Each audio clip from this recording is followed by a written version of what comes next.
Hi అండి, welcome back to another video. So మనకు వచ్చేసి ఇండియా నుంచి పార్సల్ అయితే వచ్చింది. సో ఏమొచ్చినాయి ఏంది కదా అనేది చూద్దాం రండి.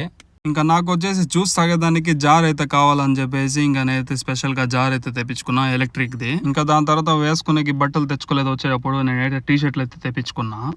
ఇన్స్టాగ్రామ్ లో రీల్స్ కూర్చొని చేసుకునేకి వ్లాగ్స్ అని చెప్పేసి నేను ట్రైపాడ్ స్టాండ్ అయితే తెప్పించుకున్నాను అనమాట. ఇప్పుడు దాంతోనే వీడియో అయితే షూట్ చేస్తున్నా. సో ఇది చూసుకుంటే ఆల్ మిక్స్ చికెన్ మసాలా అనమాట. మనకు వచ్చేసి చికెన్ వేసుకొని అట్లా మసాలా కలుపుకొని చికెన్ పౌడర్ వేసుకొని తినేయడమే. ఇంకా ఇదైతే నేను ఇష్టంగా తినే స్వీట్స్ అనమాట. మా చెల్లి అయితే ఇచ్చి పంపించింది నా కోసము. ఇది వచ్చేసి పల్లీలు, ఇంకా దాని తర్వాత వచ్చేసి మనకు కారాబుంది అనమాట. ఇది వచ్చేసి మన దర్గా చౌక్ దగ్గర దొరుకుతుంది, చిత్తూరులో చాలా ఫేమస్ అనమాట కారాబుంది ఇది. ఇంకా అది కాకుండా మళ్ళా స్వీట్స్ అయితే చాలా రకాలు అయితే వచ్చినాయి. ఇది వచ్చేసి పప్పుల పొడి అనమాట. ముస్లిమ్స్లో వచ్చేసి హల్వా పూరి అయితే చాలా ఇష్టంగా తింటారనమాట. మ్యారేజెస్లో చాలా ప్రిపేర్ చేస్తారు ఇది. సో అదైతే పంపించారు. మన చెల్లెలకి, 2 చెల్లెలకి పెళ్ళి అయితే అయింది. ఇంకా ఇదైతే స్వీట్ దూద్ పేడ హెరిటేజ్ది.